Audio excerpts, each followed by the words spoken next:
સ્વરૂપ દર્શન જે પોતાને જોઈ શકે છે તે ચોક્કસ પરમાત્માને પણ જોઈ શકે છે, પણ આપણને જગત પણ ભગવાન સ્વરૂપ દર્શન થાય છે. માટે આપે પોતાને જાણીએ કે હું કોણ છું. હું પોતે પરમાત્માનો એક અંશ આત્મા સ્વરૂપ છું ને પરમાત્મા ઉપર પૂર્ણ વિશ્વાસ રાખી અને તે પરમાત્મા સ્વરૂપનું ધ્યાન કરવાનું છે, તો જ આનંદ અને મોક્ષ મળે છે. બાકી આત્માને જોવામાં આંખની કે બુદ્ધિની જરૂર પડતી જ નથી. એને ખાલી આ સુરતા વડે આત્માની શાન જાણવાની, અંદર શાન કેને કહેવાય, અંદરથી ડર, લજા, ભય, બીક લાગે એ ખરાબ શાન છે, અને આનંદ, ઉત્સાહ, ઉત્સવ, આમ હરખ થાય તે શાન સારી છે. તો બધાને મતલબ કે મદદ કરો તો જણે શાન સારી થાય, અને વેર, ઈર્ષા, અભિમાન કરો તો શાન અંદરથી ખરાબ થાય.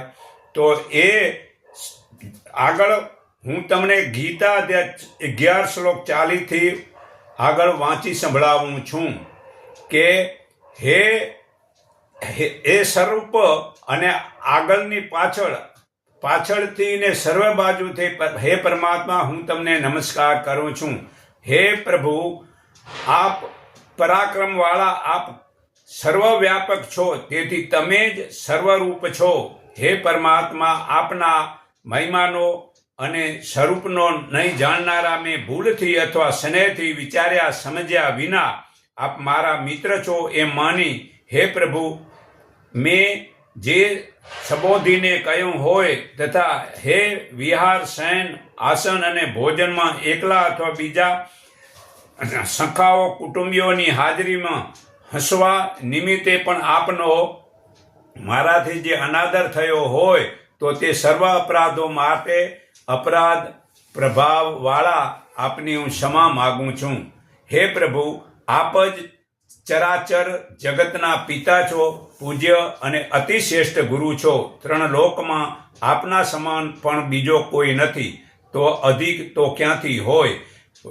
માટે શરીરને જમીન પર રાખી દંડવત પ્રણામ કરી હું આપ ઈશ્વરને પ્રસન્ન થવા વિનવું છું કે દેવ જેમ પિતા પુત્રને, મિત્ર મિત્રને, પતિ પત્નીને અપરાધ સહન કરનારા યોગ્ય છે, તેમ આપ મારા અપરાધ સહન કરવાને યોગ્ય છો. પૂર્વ કદી નહીં જોયેલું એવું આપનું આ વિશ્વ જોઈ હું હર્ષ પામ્યો છું, તેમજ ભયથી મારું મન ઘણું જ ગભરાયું છે.